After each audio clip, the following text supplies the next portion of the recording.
dan anak-anak bisa kembali.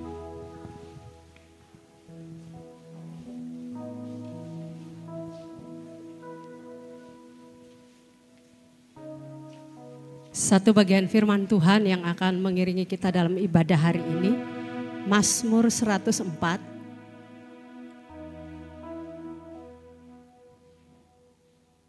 Ayat yang ke-33 sampai 34.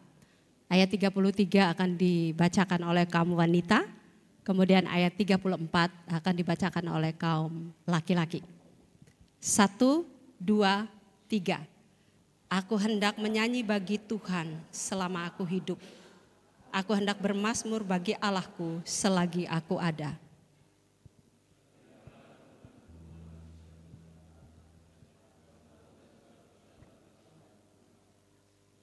Amin. Kita bersyukur karena kita punya Allah yang hidup. Allah yang selalu ada bersama-sama dengan kita. Kita mau bermazmur, kita mau memuji Tuhan, meninggikan Tuhan, Allah kita, Raja di atas segala raja.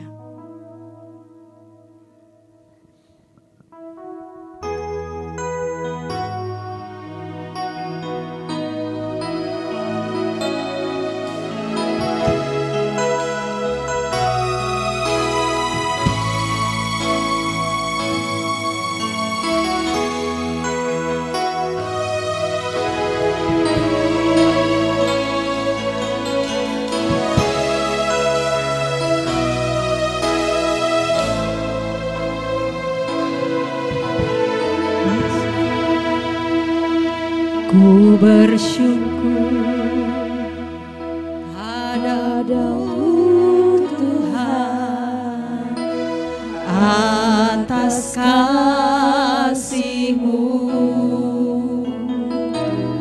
Ku bermazmur bagi nama-Mu yang kudus.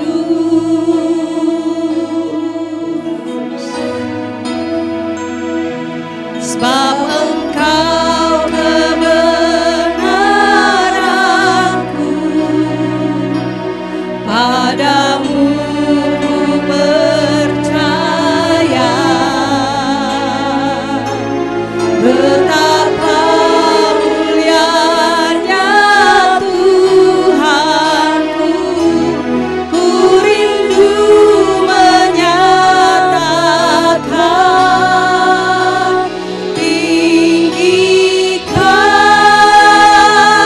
diri-Mu mengatasi langit, kebesaran-Mu Tuhan mengatasi bumi. Tinggikan diri-Mu mengatasi langit, kemuliaan-Mu Tuhan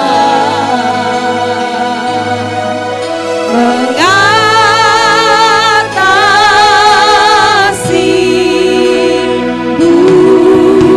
bumi.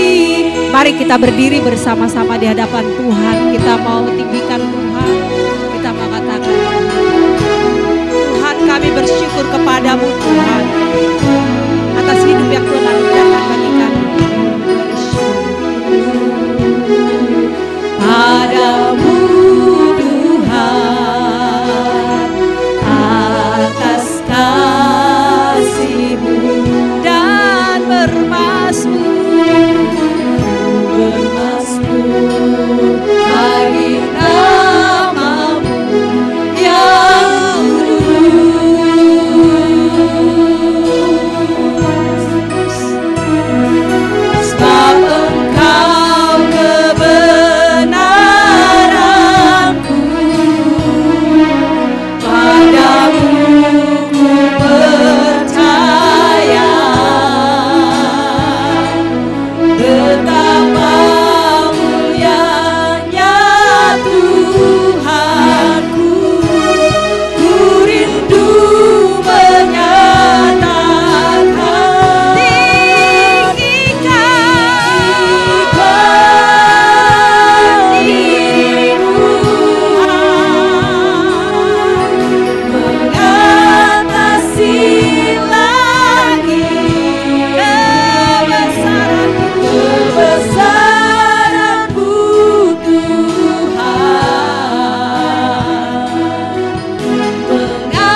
bersyukur kepadamu Tuhan atas kasih anugerah-Mu bagi kami. Keselamatan, hidup yang kekal yang Tuhan sediakan bagi kami. Dan sebagai rasa syukur kami pagi ini, kami ada di hadirat Tuhan. Kami mau menyembah Engkau, kami mau meninggikan Engkau, bahkan kami mau Engkau berbicara bagi kami melalui kebenaran firman-Mu. Karena itu Tuhan, hadirlah di tengah-tengah bakti kami. Urapi kami semua, penuhi kami semua. Dan biar ibadah kami pagi hari ini berkenan di hadapan Tuhan dan Engkau dipermuliakan. Hati kami siap untuk memuji dan mendengarkan kebenaran-Mu. Haleluya. Amin. Shalom, sekali lagi shalom. Yang merasa sehat, merasa bebannya ditinggalkan dulu, lambaikan tangan. Bumi boleh gonjang ganjing, harga sembako naik, ibu-ibu pukul jidat. Tapi firman Tuhan berkata, biar bumi berlalu, segala sesuatu berlalu, tapi firman Tuhan tetap tinggal untuk selama-lamanya.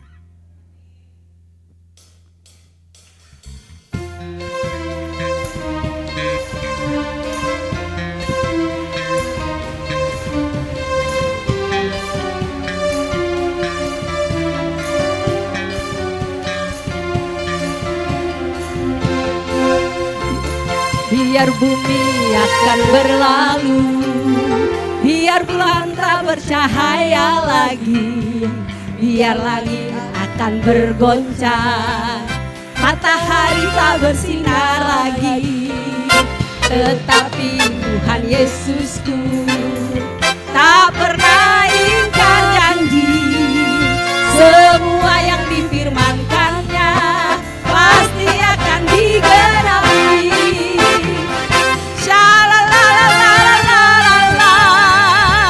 Aku cinta Yesus. Aku cinta Yesus. Biar bumi akan berlalu, biar bulan tak bercahaya lagi, biar langit akan bergoncang, matahari tak bersinar lagi. Tetapi Yesusku tak pernah ingkar janji.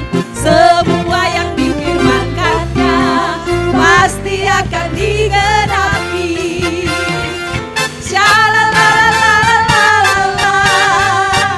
Aku cinta Yesus.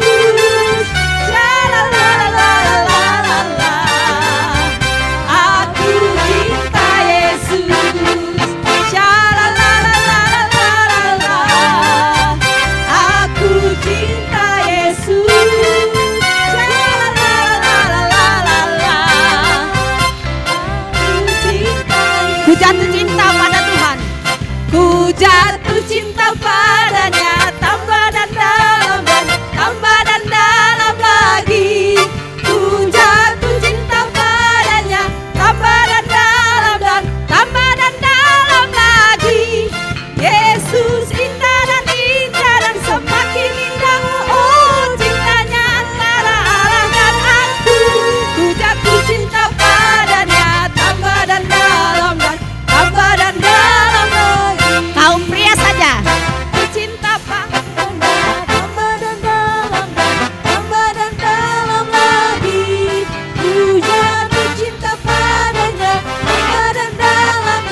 Puji Tuhan, silakan duduk kembali. Kita akan membawa korban syukur kita di hadapan Tuhan pada yang bertugas. Persilakan. Teman-teman hari GKV.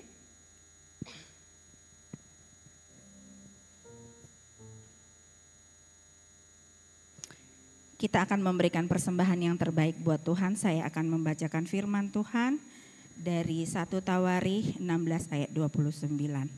Berilah kepada Tuhan kemuliaan namanya, bawalah persembahan dan masuklah menghadap Dia, sujudlah menyembah kepada Tuhan dengan berhiaskan kekudusan. Amin.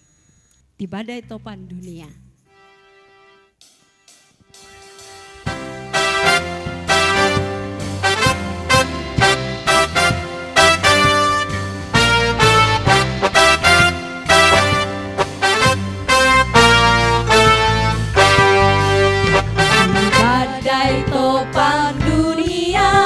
Tuhanlah perlindunganmu, ketika digoncang semesta, Tuhanlah perlindunganmu. Ya Yesus gunung batu di dunia, di dunia, di dunia. Ya Yesus gunung batu di dunia, tempat berlindung yang teguh.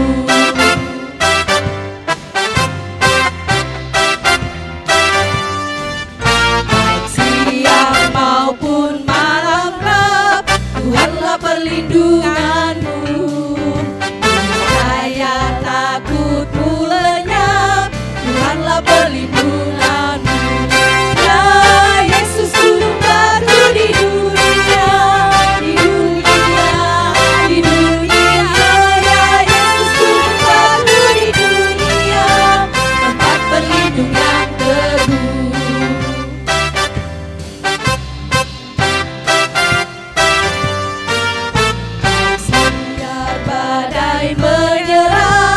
Tuhanlah perlindunganmu, padanya kau tetap tentram. Tuhanlah perlindunganmu. Ya Yesus gunung batu di dunia, di dunia, di dunia. Ya Yesus gunung batu di dunia, tempat berlindung yang teguh.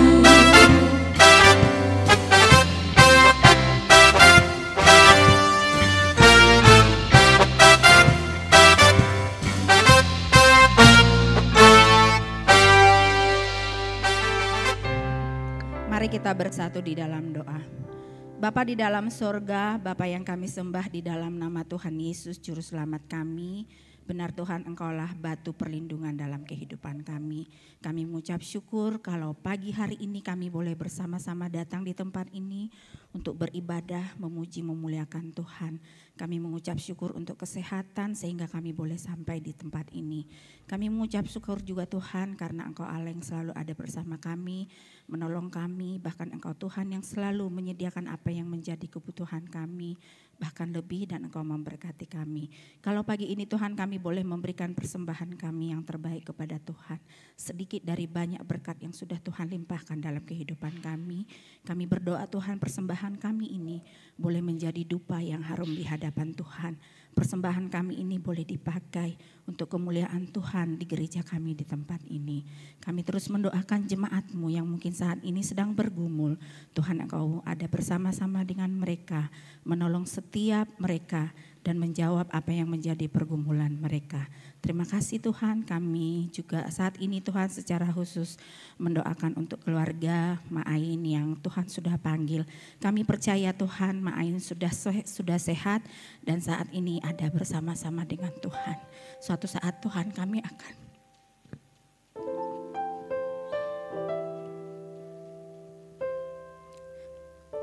bisa bersama-sama lagi untuk melayani Tuhan.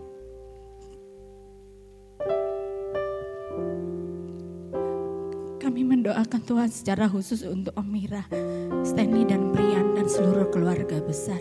Kami percaya Tuhan, Engkau akan terus menyertai kehidupan mereka ke depan. Ada rasa khawatir, iya, tapi kami memiliki Allah yang tidak pernah meninggalkan kami. Dan kami yakin Tuhan masa depan anak-anak ini ada di dalam tangan Tuhan. Terima kasih Tuhan, kami terus mendoakan juga untuk acara hari ini dan besok. Kami memohon belas kasihan Tuhan dan pertolongan Tuhan, supaya Engkau hadir, nama Tuhan dipermuliakan melalui setiap acara yang ada. Karena anak-Mu ini sungguh mengasihi Engkau Tuhan, bahkan sampai akhir hidupnya sungguh mengasihi Engkau. Terima kasih Tuhan, ini doa kami. Dalam nama Yesus, amin.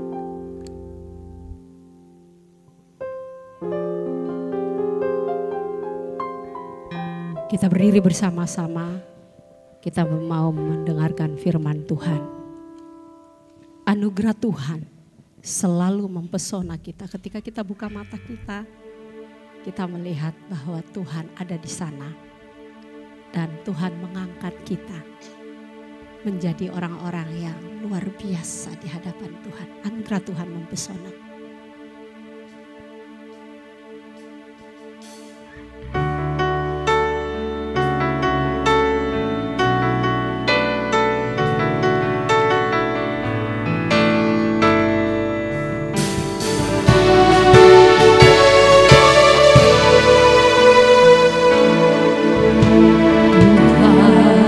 Sungguh besar, karya-Mu sungguh ajaib, tiada hentinya ku mengagumi, sungguh Kau ajaib Tuhan. Kau sungguh besar, karya-Mu sungguh ajaib, tiada hentinya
Tuhan yang menjadikan kami layak untuk menjadi anak-anak-Mu.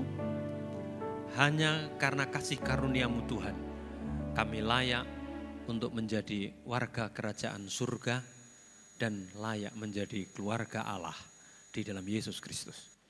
Terima kasih Tuhan anugerah-Mu bagi kami. Hari demi hari yang kami nikmati, kami bersyukur, dan biarlah anugerah demi anugerah itu akan menolong kami untuk semakin mengasihi mencintai-Mu ya Tuhan. Terima kasih Tuhan, kami siap untuk belajar dari Engkau melalui firman-Mu yang tertulis. Tolonglah kami supaya kami mengerti dan Roh Kudus yang memampukan kami untuk melakukannya. Hamba-Mu yang sederhana penuh kelemahan kekurangan, kiranya Tuhan pakai sebagai alat-Mu ya Tuhan untuk kemuliaan Tuhan dan untuk memberkati kami sekalian. Dalam nama Yesus Kristus kami siap untuk mendengarkan dan melakukan firman-Mu. Haleluya, amin. Silakan duduk kembali Bapak Ibu dan saudara dalam Tuhan. Baik, sekali lagi Bapak Ibu dan saudara dalam Tuhan, selamat pagi dan shalom. Oke, puji Tuhan untuk kehadiran kita sekalian dalam ibadah tempat ini. Bagi teman-teman yang mengikuti ibadah streaming ataupun YouTube Gereja PPB Amanat Agung Kalasan, salam dari Kalasan, Yogyakarta. Tuhan memberkati. Baik, kesempatan pagi ini saya mengajak saudara-saudaraku sekalian untuk merenungkan firman Tuhan yang saya ambil dari kitab Filipi pasal 2 ayat 1 sampai dengan ayat yang ke-7. Filipi pasal yang kedua ayat 1 sampai dengan ayat yang ke-7. Yang saya berikan judul Bersatu sebagai Keluarga Allah. Kalau Bapak Ibu masih ingat khotbah Pak Gembala minggu yang lalu, ya, ada yang ingat? Diambil dari Mazmur pasal 133. Intinya adalah bersatu itu disenangi Tuhan dan mendatangkan berkat. Ya. Bersatu itu dikehendaki dan diberkati. Nah, pagi ini saya mengajak saudara untuk melihat atau belajar bagaimana supaya saya dan saudara itu tetap bersatu. Nah, gereja yang adalah eklesia dalam bahasa Yunaninya, eklesia dari kata ek keluar, kaleo dipanggil. Artinya adalah persekutuan orang-orang yang sudah dipanggil keluar dari kegelapan kepada terang yang ajaib, menjadi keluarga Allah. Itulah eklesia, itulah gereja. Ya. Ini adalah keluarga Allah. Bukan hanya gereja Betel keluarga Allah di Jogja itu yang keluarga Allah, bukan ya. Kita juga adalah keluarga Allah di dalam Yesus Kristus sebagai gereja. Setiap saya dan saudara disebut keluarga karena setiap saya dan saudara diangkat menjadi anak-anak Tuhan oleh karena karya Yesus bagi saya dan saudara. Dengan kata lain, Tuhan Yesus yang adalah kepala gereja sudah mempersatukan kita. Jadi kita tidak perlu menciptakan kesatuan karena Tuhan sendiri yang sudah menciptakan sebagai gereja. Tetapi tugas saya dan saudara adalah menjaga, memupuk, dan terus memajukan kesatuan itu. Di dalam gereja, kesatuan dan kerjasama itu sangat disenangi oleh Tuhan. Pernah saya sampaikan kepada saudara, menurut pengamatan saya, semoga tidak salah, sesuatu hal yang pernah didoakan oleh Yesus kepada Bapa, menurut catatan Injil-Injil adalah kesatuan gereja. Yakni dalam Yohanes pasal 17 ayat 21, intinya Tuhan Yesus berdoa begini. Ya Bapa, biarlah mereka semua yang percaya kepadamu menjadi satu, seperti aku dan engkau adalah satu. Doa Bapa kami oleh Tuhan Yesus diajarkan, tetapi tidak didoakan. Yesus tidak. Tapi satu-satunya hal yang menurut pengamatan saya, didoakan, dimintakan kepada Bapa oleh Tuhan Yesus adalah, Bapa, biarlah mereka yang percaya kepadamu menjadi satu, seperti aku dan engkau adalah satu. Itu berarti kesatuan gereja, kesatuan kerjasama dari umat Tuhan sebagai keluarga Allah adalah hal-hal yang merupakan hal yang sangat penting, sangat vital, sangat berharga, dan itu sangat disenangi dan dikehendaki oleh Yesus yang adalah kepala gereja. Nah, pagi ini melalui nasihat Rasul Paulus kepada jemaat di Filipi, kita akan belajar bagaimana caranya supaya saya dan saudara sebagai gereja dalam arti persekutuan orang-orang percaya, sekalipun mungkin suatu saat ada orang percaya hanya 2, itu kan bisa bersekutu ya, tapi kalau 1 nggak bisa. Bersekutu dimanapun itu berada, itu sudah disebut sebagai gereja. Baik, yang pertama, Filipi pasal 2 ayat yang pertama. Mari kita baca ayat ini bersama-sama dan kita aminkan bersama-sama dengan suara lantang tegas. 1, 2, 3. Jadi karena dalam Kristus ada nasihat, ada penghiburan kasih, ada persekutuan roh, dan ada kasih mesra dan belas kasihan. Memang masih koma. Ya. Tapi Rasul Paulus sebagai seorang hamba Tuhan yang dipakai oleh Tuhan untuk menerima wahyu firman Tuhan dan menuliskan dalam kitab Filipi, memberikan nasihat kepada jemaat di Filipi untuk bersatu, untuk menjaga kesatuan itu. Yang pertama, jadi karena ada dalam Kristus ada nasihat, ada penghiburan kasih, ada persekutuan roh, ada kasih mesra, dan ada belas kasihan. Nanti lanjutannya dalam berikutnya. Yang pertama menurut saya adalah berdayakan modal untuk bersatu yang sudah ada. Di dalam gereja, dalam persekutuan orang percaya minimal 2 orang. Dimanapun saudara berada. Kalau saudara, bapak ibu, dan anak-anak kita semuanya menjadi bagian dari sebuah keluarga, di sana jelas ada lebih dari 1 orang. Kita sebagai warga atau anggota gereja di Gereja PIB Amanat Agung Kalasan, itu pun sebuah gereja karena persekutuan. Ya, untuk tetap menjaga persatuan, kesatuan kerjasama kita, berdayakan modal sumber daya yang sudah Tuhan sediakan. Baik, latar belakang dari teks firman Tuhan ini, yang pertama adalah pada waktu itu jemaat di Filipi, ya, Filipi itu sekarang masuk ke Eropa Timur, ya, itu utaranya Asia Kecil, utaranya Turki, ya. Nah, waktu itu Rasul Paulus sedang ada di dalam penjara Romawi, ya, Roma. Jemaat sedang ada dalam kekhawatiran terhadap Rasul Paulus. Di jemaat ada 2 orang perempuan yang namanya Eudia dan Sintike. Nampaknya 2 perempuan ini kurang bersatu. Saya masalahnya tidak tahu, ya, karena Alkitab tidak mencatat.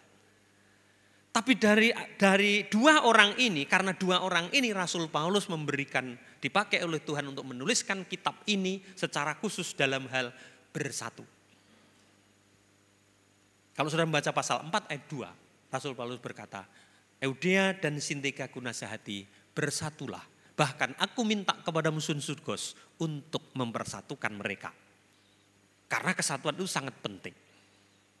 Ya. Salah satu isi dari kitab Filipi adalah nasihat Rasul Paulus supaya jemaat bersatu. Ya. Ini menurut saya satu-satunya nasihat. Karena Rasul Paulus kepada jemaat di Filipi tidak banyak nasihat. Karena Rasul Paulus sudah senang bersyukur kepada jemaat, kepada Tuhan atas jemaat di Filipi. Tapi satu isi nasihatnya adalah soal kesatuan. Latar belakangnya ada 2 orang perempuan namanya Eudia dan Sintike yang nampaknya kurang bersatu. Nah, saya katakan berdayakan modal yang sudah Tuhan berikan bagi saya dan saudara untuk menjaga kesatuan. Apakah itu kesatuan dalam keluargamu, ataukah kesatuan dalam keluarga PIB Amanat Agung, ataupun kesatuan dalam komunitas di mana saudara ada. Berdayakan modal yang ada, yang disediakan Tuhan. Modal apa yang dimaksudkan? Yang pertama, sebab dalam Kristus ada nasihat. Saya dan saudara sebagai orang percaya diberikan modal untuk, ini kata kuncinya adalah saling menasehati.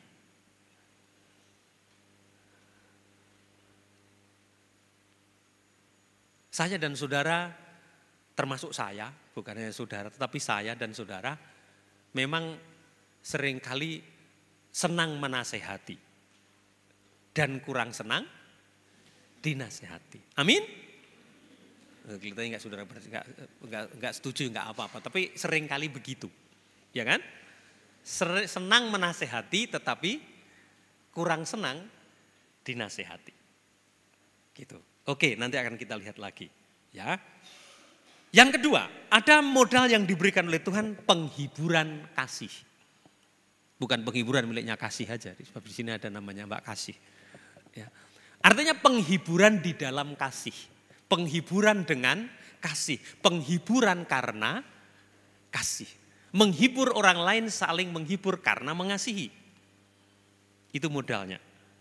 Yang ketiga, ada persekutuan roh. Persekutuan itu sebenarnya juga sama dengan persatuan, tetapi ada embel-embelnya, persekutuan roh. Ini beda dengan persatuan sepak bola Indonesia, persatuan ibu-ibu PKK, persatuan yang di sana berbeda. Sama-sama bersatu, tetapi di sini ada persekutuan roh, ada kedekatan, ada keintiman karena roh yang sama. Modal yang keempat adalah kasih mesra. Untung Mbak Kasih dikasih nama Kasih oleh orang tuanya. Ya. Orang Jawa ada namanya Trisno. Ada Pak Tris? Ya, ada ya, tetangga saya namanya Pak Trisno. Itu cinta, kasih juga. Ya. Ada kasih mesra. Ada kasih yang berbeda antara kasih kita di dalam Kristus dengan kasih di luar sana. Di sana juga ada kasih yang lain-lain. Di sini ada kasih juga. Tapi ada kasih mesra di dalam Tuhan. Modal yang kelima adalah ada belas kasihan atau empati. Kemampuan atau kerelaan seseorang untuk seperti menempatkan diri kita di pihak orang lain, sehingga kita bisa mengerti atau memahami itu. 5 modal inilah yang diberikan oleh Tuhan karena kita sebagai anak-anak Tuhan bersama-sama. Ada modal. Ya. Kuncinya adalah kata saling, one another's. Saling berarti ya saling menasehati. Sering saya dan saudara tadi saya katakan, saya pun juga kecenderungannya senang untuk menasehati, susah untuk dinasehati. Saudara pernah berpikir, kenapa Tuhan ciptakan kita masing-masing hanya satu mulut? Itu pun ada tutupnya. Tetapi Tuhan ciptakan 2 telinga, itu pun tidak ada tutupnya. Enggak ada tutupnya kan? Kalau ada tertutup itu lain lagi. Ya. Tapi jelas Tuhan ciptakan satu mulut dengan ada tutupnya, yaitu bibir. Tapi Tuhan ciptakan 2 telinga yang tidak ada tutupnya.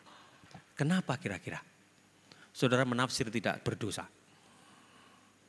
Ya, tafsiran bebas. Tapi yang jelas kita semuanya diciptakan sama. Satu mulut dengan ada tutupnya, dengan 2 telinga yang tidak ada tutupnya. Mungkin Tuhan menghendaki kita menggunakan mulut ini terbatas, tetapi menggunakan telinga yang tanda petik tidak terbatas. Mungkin Tuhan menghendaki kita banyak mendengar daripada ngomong. Ya, mungkin ini tafsiran bebas. Kuncinya adalah saling menasehati. Ya, yang kedua saling menghibur. Di dalam Tuhan kita punya modal untuk saling menghibur. Pak, saya itu nggak pernah bisa menghibur. Ya dengan kata-kata misalkan saya mendoakan kamu. Itu juga menghibur, tapi juga doakanlah, gitu ya. Atau saudara berkata kalau tidak yakin dengan kalau saya mau mendoakan ya kuatkan dan teguhkan hatimu. Tuhan menyertaimu. Ya, itu menghibur kan? Ya, itu. Saling mengasihi, saling berempati. Intinya adalah saling. Tuhan menyediakan modal untuk kita saling untuk terus menjaga kesatuan, menjaga keutuhan dan kerjasama kita dengan memberdayakan modal yang Tuhan sediakan. Yang kedua, bagaimana caranya kita bisa menjaga kesatuan kerjasama kita sebagai keluarga Allah? Ayat yang kedua. Mari kita baca sama-sama dan kita aminkan sama-sama. Sambungannya, 1, 2, 3. Karena itu, sempurnakanlah sukacitaku dengan ini. Hendaklah kamu sehati sepikir dalam satu kasih, satu jiwa, satu tujuan. Ada satu kata yang diulang-ulang. Kata apa? Satu. Ada yang tersembunyi, sehati. Itu artinya juga kan? Satu hati. Sepikir berarti satu pikiran. Satu kasih, satu jiwa, satu tujuan. Rasul Paulus menasehati kita supaya kita tetap bersatu, bekerja sama. Kita perlu sehati, sepikir. Sehati sepikir, sepikiran walaupun berbeda orang dan berbeda otak. Saya yakin jika ada dua orang, minimal mesti ada dua ide. Ya kan? Kadang-kadang bahkan 3 ide, karena yang satu punya 2 ide. Kalau ada 3 orang kumpul, pasti minimal ada 3 hati, ada 3 perasaan, ada 3 kemauan. Tapi kita bisa sehati, sepikir. Sehingga dalam hal ini kita harus menjaga se-nya itu. Sehati, sepikir. Satu hati dan satu pikiran. Satu kasih, satu jiwa, satu tujuan, satu maksud. Apa? Mari kita memiliki pikiran yang sama, mari kita punya hati yang sama di tempat ini, di dalam keluarga dan di dalam saudara berkomunitas. Mari kita pasang sama-sama punya hati, punya pikiran, yakni Tuhan dimuliakan. Memang itu masih abstrak. Tapi mari kita memikirkan bersama-sama, Bapak Ibu dan kita anak-anak ada dalam sebuah keluarga. Pikirkan bagaimana Tuhan dimuliakan melalui keluarga. Saya dan saudara ada dalam gereja ini, mari kita sama-sama memasang di dalam pikiran dan hati kita sama-sama. Bagaimana Tuhan dipermuliakan. Kalau kita sama-sama semuanya memikirkan dan memasang itu ada di dalam tujuan yang paling utama, kita bisa.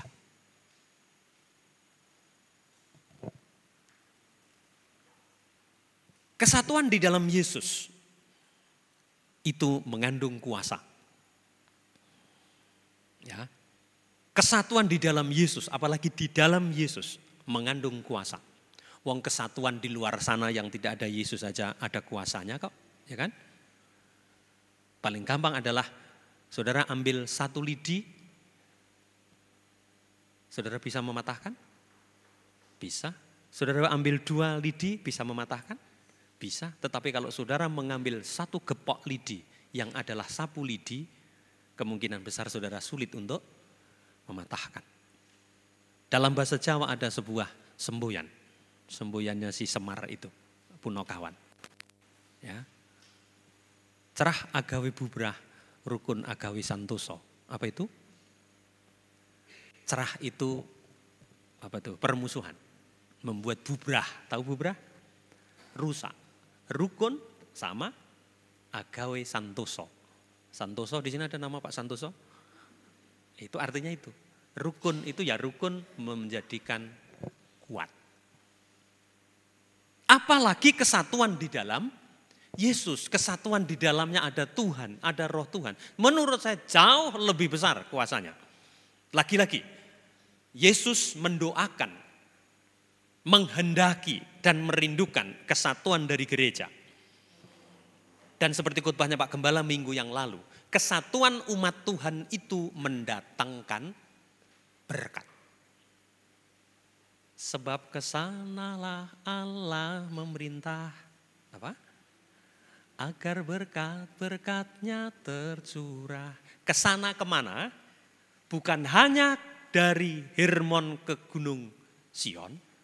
Tetapi kalau kembali kepada ayat yang 1, Mazmur 133, sungguh alangkah baiknya, sungguh alangkah indahnya bila saudara-saudara berdiam dengan rukun.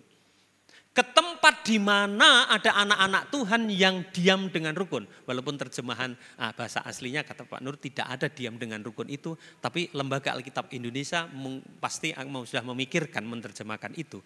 Jika ada saudara-saudara dalam Tuhan diam bersama, tinggal bersama dengan rukun, itu akan mendatangkan berkat. Jadi kuncinya adalah kalau saudara punya keluarga dan mau diberkati oleh Tuhan, satu kuncinya apa? Rukunlah, bersatulah. Kalau gereja akan diberkati, salah satu kuncinya adalah rukunlah, bersatulah. Karena kerukunan, kesatuan anak-anak Tuhan itu sangat dikehendaki oleh Tuhan, disenangi oleh Tuhan. Lagi-lagi. Satu hati, satu pikiran, taruh. Tujuannya adalah bagaimana Tuhan dimuliakan.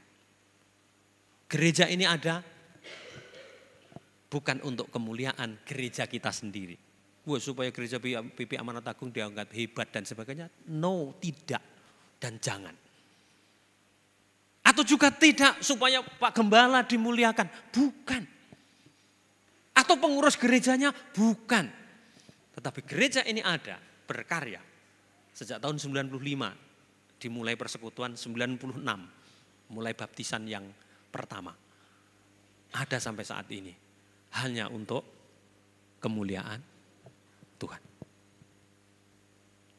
Saya membayangkan, saya pernah main sepak bola, ketika masih muda saya senang sepak bola. Ya, saudara walaupun tidak pernah main sepak bola, yang perempuan terutama ya, belum pernah.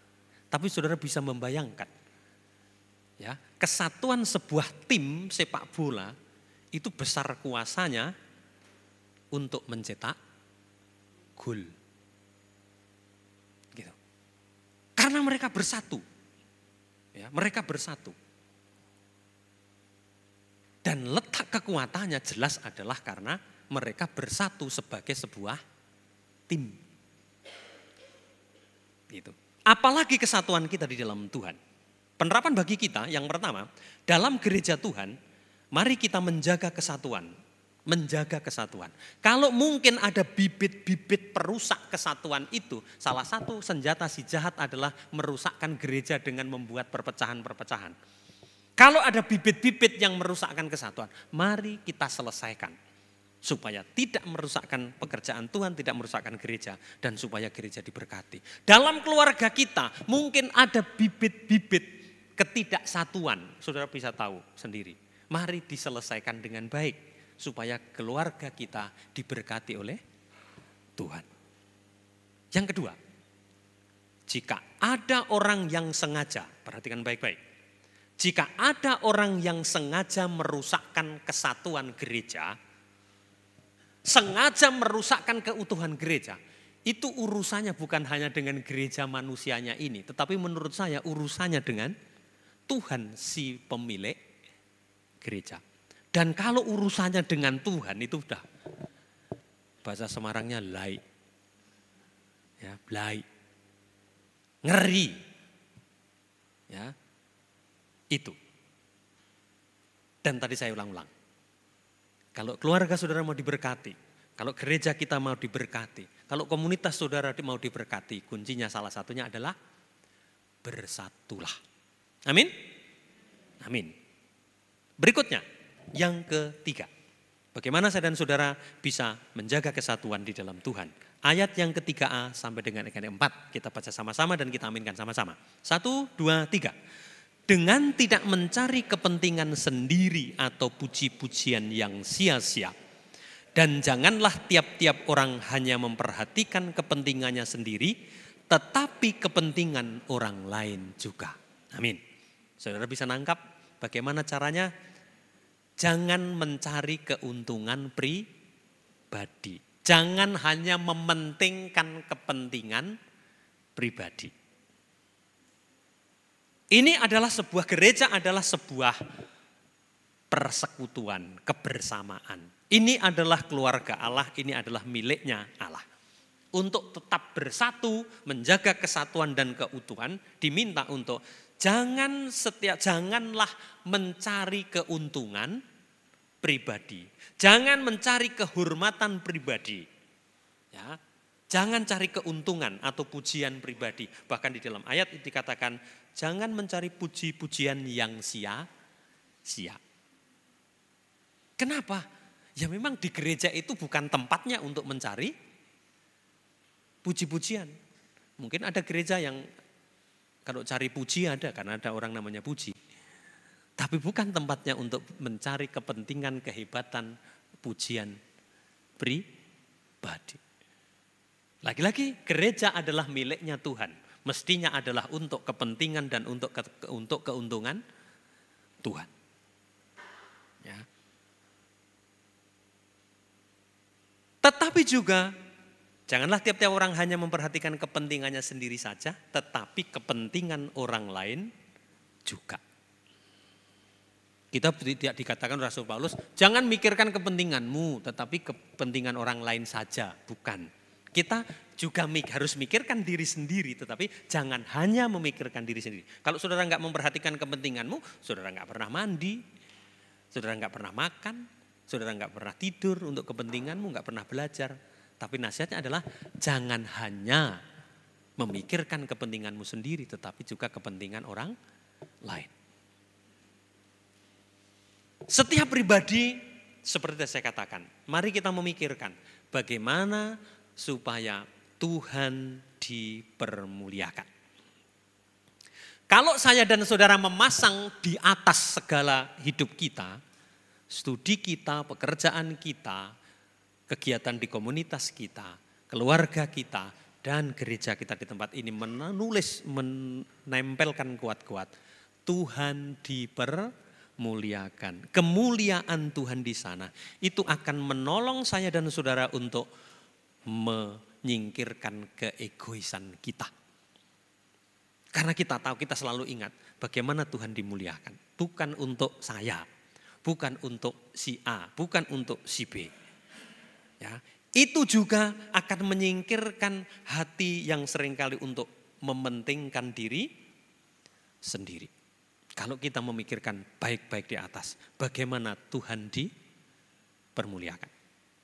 Kembali kepada tim sepak bola. Ya, saya kira banyak orang yang tahu dan senang nonton sepak bola. Kadang-kadang nonton sepak bola itu karena orang gila juga kan. Bolanya satu dikejar-kejar orang berapa itu?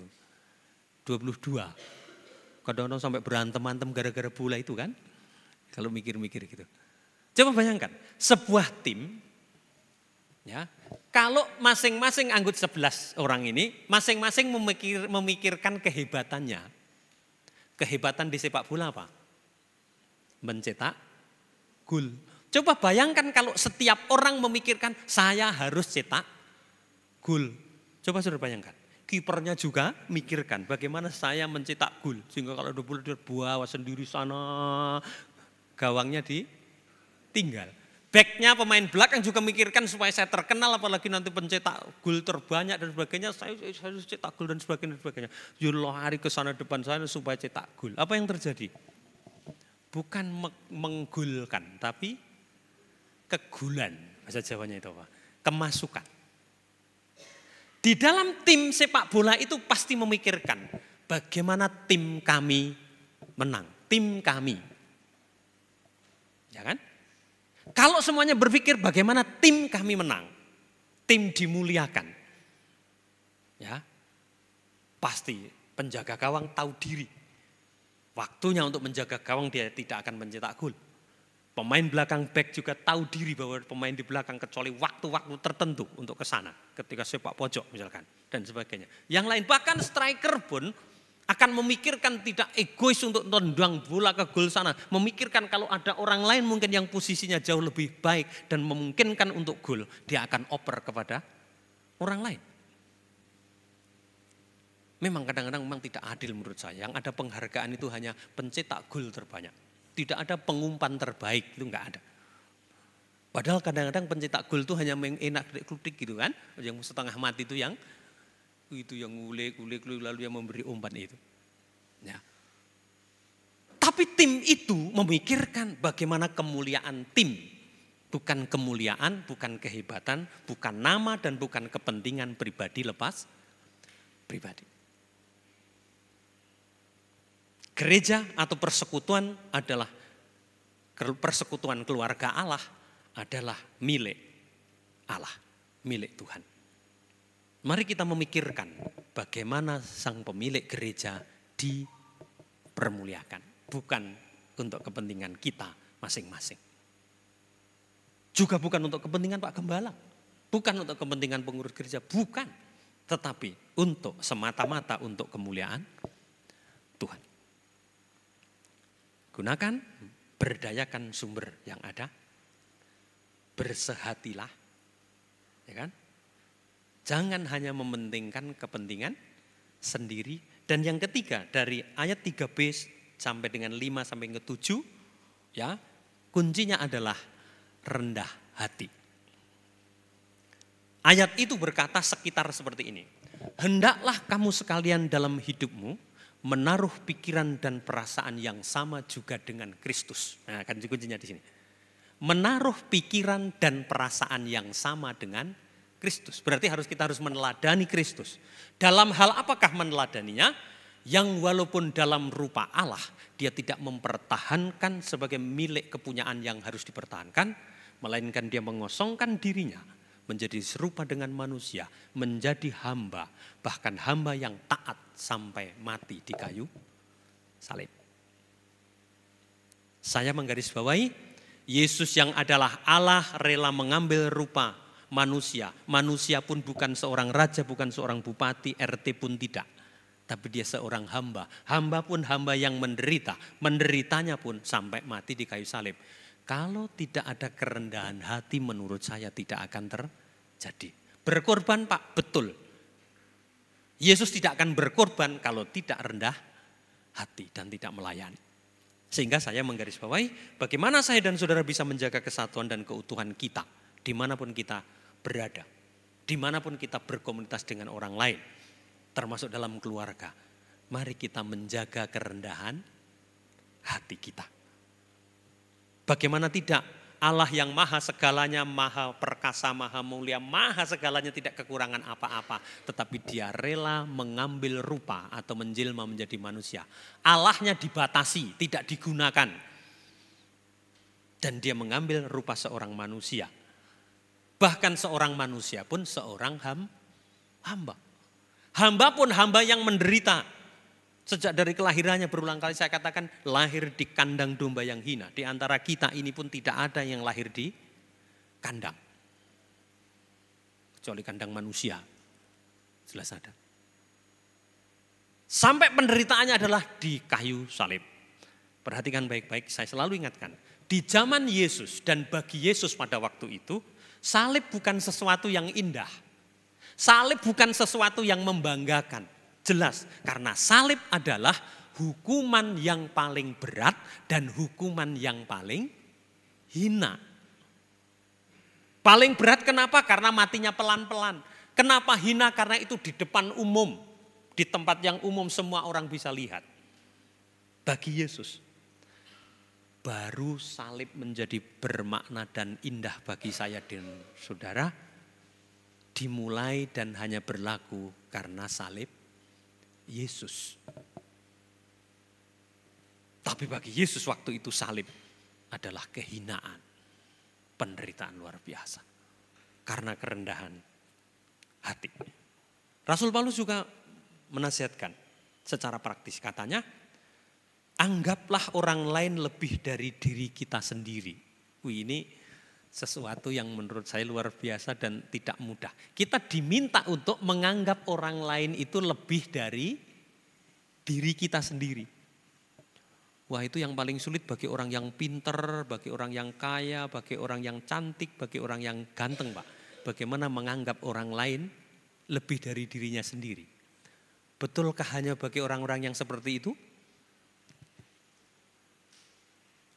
Adakah orang yang tidak cantik tapi dia merasa lebih cantik dari orang lain? Ada? Enggak ada yang mengaku. Bukan mengaku, hanya menjawab aja enggak ada. Ya. Ada orang yang sebenarnya kurang pintar, tetapi dia masih menganggap dirinya lebih pintar dari orang lain. Ada?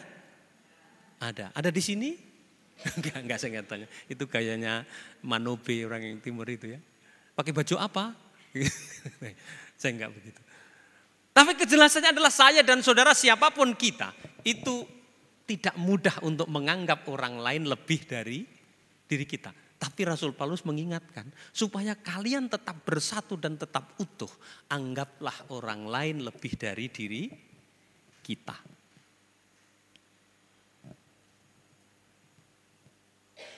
Secara sederhana, saya mengajak saudara untuk melihat atau berpikir bahwa kita mesti butuh orang lain. Kalau kita mengakui kita butuh orang lain, berarti kita masih mengakui bahwa orang lain lebih dari saya dan saya masih membutuhkan orang lain. Coba pikirkan, adakah sesuatu hal dalam dirimu yang tidak butuh orang lain? Ada yang ngomong, Pak, saya makan nggak butuh orang lain. Yang benar, yang kamu makan apa? Nasi, Pak. Kamu tanam sendiri padi? Enggak. Kamu masak sendiri? Enggak juga, jelas-jelas. Kalau saudara berkata, saya masak sendiri, Pak. Iya, kamu tanam sendiri? Enggak, masih butuh orang lain. Tidur, Pak, butuh orang lain? Pak Jumino, tempat tidur dibuat sendiri kah? Enggak, beli juga. Atau di antara saudara berkata, saya tukang kayu, saya buat sendiri. Iya, tapi mesti ada sesuatu yang masih butuh orang lain. Tidak ada sesuatu dalam diri kita yang tidak butuh orang lain. Mari kita mengakui itu. Itu menolong saya dan saudara untuk rendah hati. Dan dengan kerendahan hati itu menolong kita untuk tetap menjaga kesatuan, keutuhan keluarga Allah gereja. Menjaga kesatuan dan keutuhan keluarga yang adalah keluarga-keluarga miliknya Tuhan. Mari kita menjaga kesatuan, terus mengembangkan dan memupuk kesatuan kerjasama kita dalam keluarga Allah. Satu, berdayakan sumber yang sudah disediakan Tuhan. Nasihat, penghiburan kasih, persekutuan roh, kasih mesra. Gunakan itu. Yang kedua, sehatilah, sepikirlah. Yang ketiga, jangan cari keuntungan pribadi, keuntungan sendiri. Tetapi pikirkan keuntungan Tuhan, kemuliaan Tuhan. Dan yang terakhir, mari kita bersama-sama belajar rendah hati. Amin. Mari kita tunduk kepala dan mari kita berdoa masing-masing. Kalau firman Tuhan ini mengingatkan saudara dan memberkati saudara, bersyukurlah kepada Tuhan. Tuhan sangat senang dengan kesatuan kita, anak-anak Tuhan. Tuhan menghendaki kebersamaan dan kesatuan kita. Itulah sebabnya berdoalah. Beri hati bagi hamba saya Tuhan untuk terus menjaga keutuhan kesatuan keluarga Allah di gereja ini, keluarga-keluarga dan dimanapun kami berada sebagai anak Tuhan supaya tetap bersatu. Karena itulah yang dikehendaki Tuhan. Terima kasih Tuhan. Kita berdiri bersama-sama dan kita nyanyikan kepada Tuhan, satukan kami ya Tuhan sebab kami bersaudara di dalam Tuhan.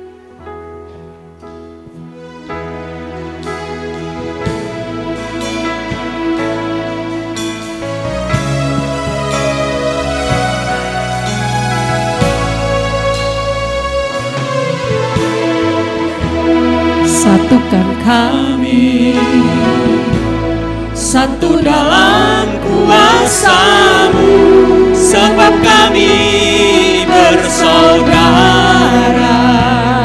Biar kami satu, kami satu. Seperti Kau dan Bapa satu, dunia lihat Kau dalam kami.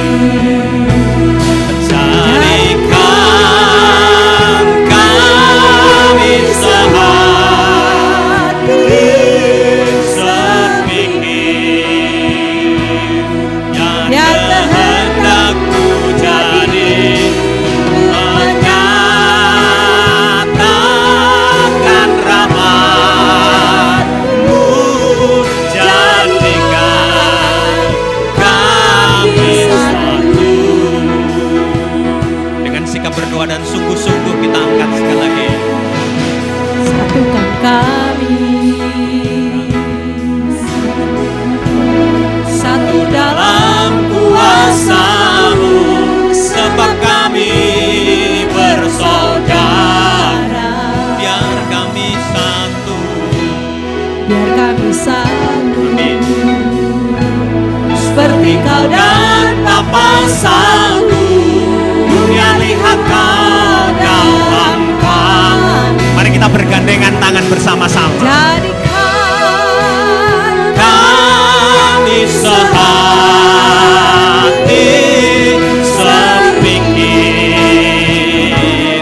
biar kehendak-Mu jadi untuk menyatakan rahmat-Mu. Jadikan kami satu, jadikan kami, jadikan kami sehati, sepikir, biar kehendak-Mu jadi menyatakan rahmat-Mu. Jadikan kami satu, jadikan kami satu.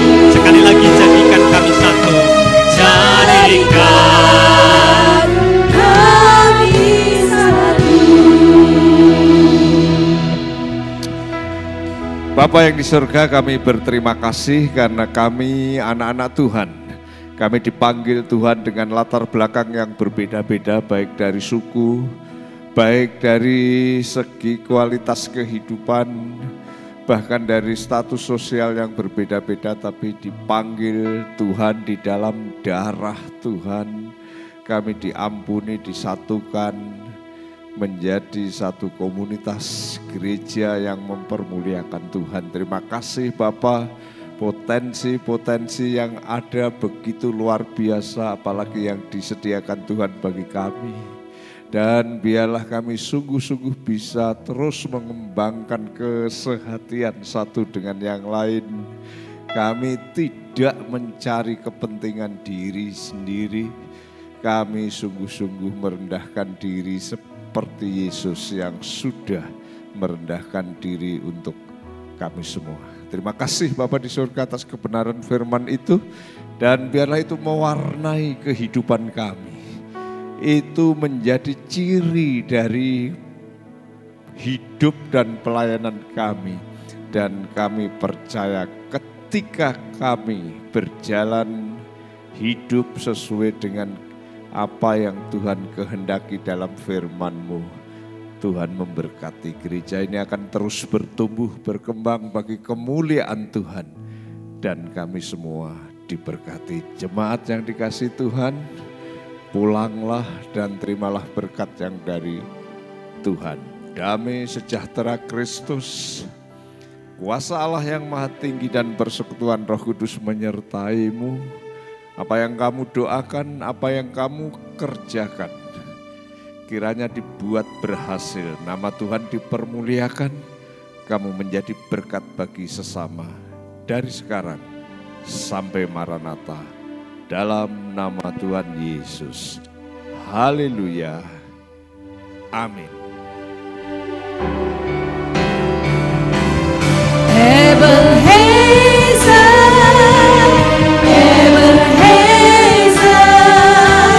Sampai di sini Tuhan sudah menolong. Ebenezer,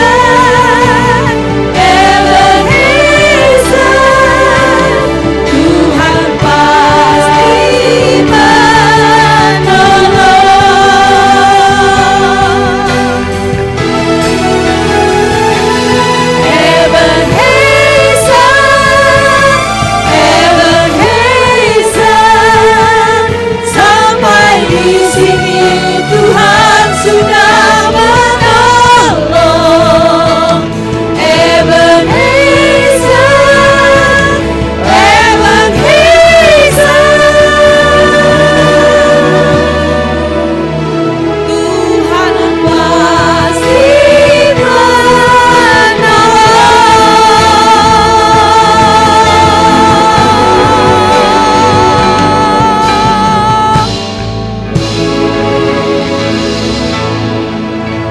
Silakan duduk dan ambil waktu teduh.